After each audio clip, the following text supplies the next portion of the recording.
नमः शिवाय। प्यारे मित्रों, हम आपको सबसे पहले अर्ध सिद्धासन के बारे में बताएंगे कि अर्ध सिद्धासन कैसे लगता है और उस अर्ध सिद्धासन के लगाने से हमारे भीतर की जो ध्यान ऊर्जा से गर्मी पैदा होती है या सर्दी पैदा होती है, ये दोनों अपने आप बैलेंस हो जाती है, संतुलित हो जाती है। क्योंकि इसमें सारा खेल हमारी जो सुषुम्ना नाड़ी है उससे जुड़ा हुआ है और हम सीधा सुषुम्ना नाड़ी पर ही काम करेंगे। और उसके बाद हम आपको विशेष आसन बताएंगे। एक साधक ने प्रश्न किया था कि शरीर में ध्यान में बैठते ही सर्दी पैदा हो जाती है, ठंड, तो ठंड कैसे दूर होगी वो बाद में बताएंगे। पहले हम अपने अर्ध सिद्धासन को, जो हम सभी साधकों के लिए शुरू के कम से कम 10-15 मिनट लगना ही चाहिए, तो आइए देखें। सबसे पहले हम अपने बाएं पाँव की एड़ी, जो ये हमारा पाँव है, इस बाएं पैर की एड़ी को बिल्कुल मध्य में, लिंग और गुदा के बीच में लगा देंगे। बिल्कुल सेंटर में लग गई। उसके बाद हम दाएं पाँव की एड़ी को बिल्कुल सेंटर में ले आए। इससे हमारा नाभि और इसका सीधा संपर्क बन गया, ठोडी से लेकर नाभि तक। आप देख लीजिए, बिल्कुल सीधा। और उसके बाद हम उंगलियों को, जो हमारी ये उंगली है, इस प्रकार से बैठेंगे, इस प्रकार से ज्ञान मुद्रा में, यानी कि अंगूठे के दूसरे हिस्से में, पहले हिस्से में नहीं। तो ऐसे करके जब हम 10-15 मिनट बैठते हैं तो पहले के 3-4 मिनट या 5 मिनट के भीतर ही हमें रिज़ल्ट आना शुरू हो जाएगा। क्योंकि जिस बाएं पाँव की एड़ी से हमने जहाँ दबाया है, मूलाधार और स्वादिष्ठान के बीच के चक्कर को, गुदाद्वार और लिंग द्वार के बीच में एक नाड़ी है, जिस नाड़ी का संबंध हमारी सुषुम्ना से है और जिसका संबंध इंगला और पीड़ा को बिल्कुल मध्य में ले आना है। तो हमने बाएं पाँव की एड़ी से उसे दबा दिया है और दाएं पाँव की एड़ी से उसको और अंदर प्रेस कर दिया है ताकि वो पाँव हिले ना। उसके बाद हम इस ज्ञान मुद्रा में बैठेंगे तो 15 मिनट ही काफ़ी है। उसके बाद आप अपने जिस आसन में बैठना चाहें बैठ सकते हैं। तो इसे कहते हैं अर्ध सिद्ध आसन। अर्ध सिद्ध आसन में हमारा पहला पाँव बिल्कुल रीढ़ की हड्डी के बिल्कुल बीच में, अर्थात मूलाधार और स्वादिष्ठान के बीच में, और दाएं पाँव की जो एड़ी है वो दोनों पाँव के बीच में आ जाती है ताकि नाभि के बिल्कुल मध्य में आ जाए। अगर ये मध्य में आ गई है तो आपका आसन बिल्कुल सही लगा है और सही की पहचान होगी। 5 मिनट के भीतर ही आपके शरीर के अंदर एक हल्की गर्मी और उस जो बाएं पाँव की एड़ी से जिस नस को दबाया गया है, जिस नाड़ी को दबाया गया है, वहाँ हल्की हल्की पैल्पिटेशन शुरू हो जाएगी। जैसे कोई नस ऐसे ऐसे चलती है तो वहाँ वो पैल्पिटेशन शुरू हो जाएगी। अगर ये शुरू हो गई है तो इसका अर्थ कि आपका आसन अर्ध सिद्ध आसन बिल्कुल सही लगा है। अब हम बताएंगे आपको कि कुछ साधक जब ध्यान में बैठते हैं तो उनके शरीर में बहुत ठंड लगती है। तो हमारे बाएं और दाएं पाँव में इंगला और पीड़ा नाड़ियां हैं। वास्तविकता में ये नाड़ियां हमारे इन अंगूठों से शुरू होती हैं और इनसे चलती हुई ऐसे करती करती यहाँ से पहुँचती हुई, यहाँ से स्पर्श करती हुई सीधा सहस्रार को टच करती हैं। तो हमारे भीतर कैसे उष्णता पैदा हो, तो उसके लिए हमें इंगला और पीड़ा दोनों नसों को दबाना है। उसकी 2 विधियां हैं, देख लीजिए कैसी। सबसे पहले आप दाएं पाँव को आप दाएं पैर के अंगूठे को बिल्कुल सेंटर में ले आएंगे इसमें, और बायां पाँव उठा करके उसी एड़ी के नीचे मूलाधार और यानी कि यहाँ पर। तो ये पहले नहीं लगाएंगे, अगर पहले लगा लेंगे तो फिर दायां पाँव लगेगा नहीं। इसलिए सबसे पहले आप इस प्रकार से अंगूठा बाहर निकाल लेंगे और यहाँ लगा लेंगे। लगाने के बाद ये दोनों अंगूठे बाहर आ गए आपके।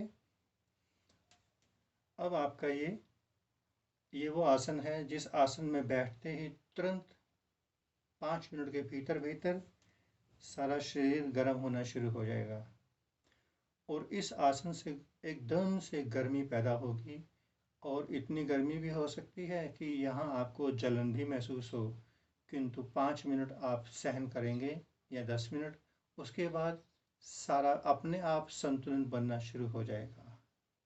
तो ये हुआ हमारा दूसरा आसन। और तीसरा आसन एक और बताएंगे। कुछ साधक ध्यान में बैठते हैं, उन्हें बहुत गर्मी लगती है, बहुत अति गर्मी लगती है, तो उस गर्मी का उपचार है हमारे बाँव पाँव की जो ये नस है जहाँ हम इशारा करेंगे, उस नस को दबाना है दाईं टांग से। देखिए कैसे। बायां पाँव यहीं लगा के रखना है नीचे बिल्कुल, और दाएं पाँव से जब आपका दायां पैर की एड़ी यहाँ दब जाए पूरी, तो उसके बाद ये दब गई है और बायां पाँव आपका बिल्कुल स्ट्रेट है। तो ये इस आसन में जब आप बैठते हैं, दाएं पाँव से, दाएं पाँव की एड़ी से बाएं पाँव का ये जो पॉइंट है चंद्र नाड़ी का, उसको आप दबा देते हैं। तो चंद्र नाड़ी के पॉइंट के दबने से आपके शरीर में उष्णता पैदा होगी, खूब उष्णता पैदा होगी। इस तरह से भी हम अपने भीतर यौगिक क्रियाओं द्वारा उष्णता पैदा कर सकते हैं। और यदि हमें ठंड पैदा करनी हो तो हमें बिल्कुल उल्ट करना होगा। उल्ट में दाएं पाँव की एड़ी से यहाँ रख लिया और ये यहाँ रखना है पॉइंट। तो इसको रखने के बाद यानी कि बाएं पाँव की एड़ी से सूर्य स्वर को दबाना है, तो आपके अंदर शीतलता उतरनी शुरू हो जाएगी, ठंडक। और साथ में एक और भी काम करना होगा। इन 3 आसनों में जो पहला बताया था उसमें तो आपको इस मुद्रा का इस्तेमाल करना है, किंतु शेष 3 आसन जो मैंने अभी आपको बताए हैं उसके लिए आपको इन दोनों पॉइंट पर बहुत ज़ोर से दबा करके ऐसे बैठना होगा। जितनी ज़ोर से आप दबा सकते हैं दबा के बैठेंगे, कम से कम 5 मिनट के लिए। उसके बाद आपके शरीर के भीतर इस आसन में बैठने से, बाएं पाँव की एड़ी से सूर्य नाड़ी को दबाने से शरीर के अंदर शीतलता, ठंडक उतरने लग जाएगी। और बिल्कुल उल्ट करने से, दाएं पाँव की एड़ी को दबाने से हमारे शरीर में एक ग्रीष्मता, गर्मी पैदा होने लगेगी। ये है विधि, आप करके देख सकते हैं।